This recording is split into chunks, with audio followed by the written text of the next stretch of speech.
क्योंकि तिब्बत का जो जोग्राफिक लोकेशन है हम सब लोग जानते हैं कि खास करके एशिया में तिब्बत का जो एग्जिस्टेंस दैट्स वेरी इम्पोर्टेंट। वहाँ के जो नेचुरल जो रिसोर्सेस है, खास करके तिब्बत का जो पानी के बारे में यहाँ पे जो बताया, तिब्बत आप सबको पता है it is regarded as the third pole and also the water tower of Asia.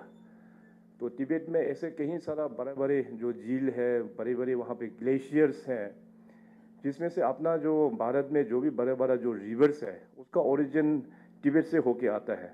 जैसे for example Ganga, Indus, Sutlej, और अपना अरुणाचल का बात करें तो सियांग, जो असम जाके ब्रह्मपुत्र के नाम से जाना जाता है। इसके बाद फिर लोहित, सुबनसिरी।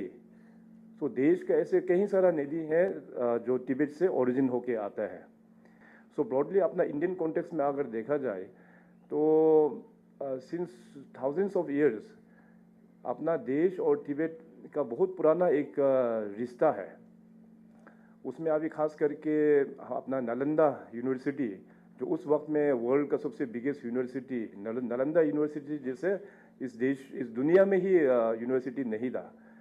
सो खास करके हमारा रिलीजियस और कल्चर को देखने से अभी नालंदा यूनिवर्सिटी से जो 8th सेंचुरी से खास करके बुद्धिज़्म को देखा जाए तो 8th सेंचुरी में जो स्कॉलर है कमला शिला, इसका बाद शांता रक्षिता 8th सेंचुरी में जाके, इसका बाद फिर गुरु पद्मा संभवा जो इंडिया से जाके तिब्बत में नालंदा ट्रेडिशंस को लेके तिब्बत में बौद्ध धर्म का वहाँ पे प्रचार हुआ। इसका बाद अतिशा दीपांकर इन 11th सेंचुरी और नरोपा 11th सेंचुरी में। तो अभी सिक्योंगला ने भी जो बताया कि आज का जो तिब्बतन जो स्क्रिप्ट है और अपना ये उसको बोधी भी कह सकता है, तिब्बतन स्क्रिप्ट दोनों सेम ही है, वो भी अपना इंडिया में ही यहीं से ही तो लेके गया हुआ है। तो बाद में तो पता है, आप सभी को पता है कि नालंदा में मुस्लिम्स लोगों का देश में जो उन लोगों का रूल जब हुआ तो नालंदा यूनिवर्सिटी को पूरा जला दिया। वही बुद्धिज़्म जो है तिब्बत से आके हमारा पूरा हिमालयन बेल्ट, लद्दाख से लेके उत्तराखंड, हिमाचल प्रदेश, सिक्किम और अरुणाचल प्रदेश, जितनी भी जो हमारा नॉर्दर्न जो बॉर्डर्स है, वहाँ में हम लोग जो बुद्धिज़्म जो प्रैक्टिस करते हैं वो हमारा नालंदा ट्रेडिशन का बुद्धिज़्म है। अभी उस वक्त में ये जो स्कॉलर जिनका नाम हमने जो बताया, मान लीजिए कि उस वक्त में अगर इस ट्रेडिशंस को, नालंदा ट्रेडिशंस को अगर तिब्बत में लेके वो लोग नहीं गया होता, या उस वक्त में जो वहाँ पे जो अपना जो राजा था सोनसन गोम्बो, वो उन लोगों को इनवाइट नहीं करता, तो आज हम लोगों का ये बुद्धिज़्म जो हिमालयन बुद्धिज़्म जो है वो एग्जिस्टेंस ही नहीं होना था। तो आज वही हिज होलीनेस 14 दलाई लामा भी वही बोलता है कि तिब्बत जो है एक शिष्य है एंड भारत जो है गुरु है, क्योंकि हम लोगों का ट्रेडिशंस भारत से गया हुआ ट्रेडिशन है।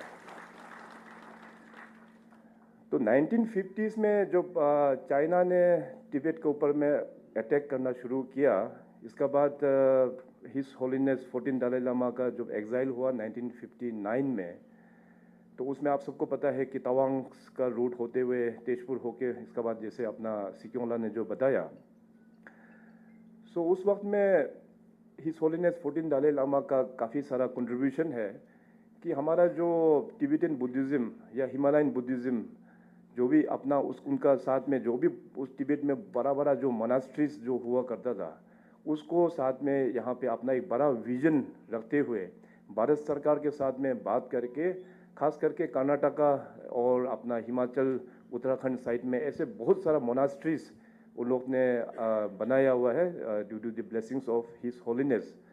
खास करके कर्नाटका, वहाँ मैसूर एरिया में कई सारा मोनास्ट्रीज है, वहाँ पे अपना बुद्धिज़्म में खास करके बड़ा 4 सेक्ट का जो है निंगमा, केग्यू, साक्या और गेलुक ट्रेडिशन, तो वहाँ पे कई सारा बड़ा बड़ा मोनास्ट्रीज वहाँ देखने को मिलेगा। और जो तिब्बत और अरुणाचल का खास करके हम लोग जो बताते हैं, आप सबको पता है कि आप सब लोग ये भी हैं, आप सब लोग तवांग मोनास्ट्री में। तो तवांग मोनास्ट्री जो है 5th दलाई लामा का टाइम में वो उसको बनाया गया। तो 5th दलाई लामा का टाइम में उन्होंने 5th दलाई लामा ने इंस्ट्रक्शंस दिया था कि तवांग में एक मोनास्ट्री बनाना है। तब तो जाके गुरु रिम्पोचे जो मेरा लामा है, उन्होंने वहाँ पे ये गोम्पा को 5th दलाई लामा का कहने पर वहाँ में बनाया है। इसके बाद फिर 6 दलाई लामा जो है वो तवांग में वहाँ पे जन्म हुआ है। और सिक्योंगला ने सही बोला कि दलाई लामा इंस्टीट्यूशन में 2 दलाई लामा आउट ऑफ तिब्बत जन्म हुआ है। 4th दलाई लामा जो है वहाँ मंगोलिया में, और 6th दलाई लामा जो है वो तवांग में। तो तब से लेके हम लोगों का बहुत ही स्पेशल रिलेशन तिब्बत के साथ में रहा। और अरुणाचल प्रदेश में हम सब लोग यहाँ पे करीबन 26 major tribe and more than 100 सब ट्राइब्स यहाँ पे बसे हुए हैं। और बाकी का ट्राइब्स का भी अगर हम लोग बात करें, जैसे हमारा मोनपा ट्राइब तवांग वेस्ट कामेंग में है। सो अभी का टाइम में भी अगर तिब्बत में देखा जाए तो हमारा मोनपा ट्राइब तिब्बत में भी वहाँ पे बसे हुए हैं। इसके बाद फिर हमारा मेम्बा भी अभी तिब्बत में भी कुछ पोर्शन है, खम्बा है। इसके बाद तागिन बहुत अच्छा नंबर्स में वहाँ पे तागिन है, बोकर्स लोग है। और ईस्टर्न अरुणाचल में जाके देखेंगे तो अपना मिशमी और मेयर ट्राइब भी तिब्बत में अच्छा नंबर में वहाँ पे प्रेजेंस है। सो इसका हिस्ट्री आप सबको पता है कि पहले तो कंट्री का कॉन्सेप्ट उतना नहीं था। पहले तो अपना प्रिंसली किंगडम राजा के ऊपर ही अपना अपना छोटा छोटा टेरिटरी होके ही दुनिया ऐसे ही चलता था। तो गवर्नेंस का धीरे धीरे जो पूरा दुनिया गवर्नेंस में जो होना शुरू हुआ, और अपना कंट्री में भी जैसे तबीर गांव साहब ने जैसे बताया कि मुगल्स लोग ने 300-400 साल यहाँ रूल किया। इसके बाद में ब्रिटिश आया, ब्रिटिश ने करीबन 200-300 साल यहाँ रूल किया। सो 1914 उस वक्त में हम सब तिब्बत हम सब भारत जो है ब्रिटिश इंडिया का अंदर में था 1914 में। सो 1914 में जो मैकमोहन लाइन का रिकॉग्निशन जो है 1914 में हुआ है। तो उस वक्त में Tibet was an independent country. Tibet जो है एक आज़ाद एक कंट्री था। तो उस वक्त में ब्रिटिश इंडिया ने चाहा कि क्योंकि तिब्बत का एग्जिस्टेंस इंडिया के लिए भी इम्पोर्टेंस है, तो उसका बॉर्डर प्रॉब्लम को सोल्व करना ये इम्पोर्टेंट है। तो उस वक्त में जो अपना हेनरी मैकमोहन जो ब्रिटिश इंडिया का फॉरेन सेक्रेटरी हुआ करता था, तो 1914 में शिमला में तिब्बतन गवर्नमेंट का रिप्रेजेंटेटिव को बुलाया। उस वक्त में पल्जर दोरजी शात्रा तो वो लोचिन था, तो वो तिब्बत गवर्नमेंट का रिप्रेजेंटेटिव होके आया। और अपना ब्रिटिश इंडिया का जो रिप्रेजेंटेटिव हेनरी मैकमोहन खुद ही था वहाँ पे।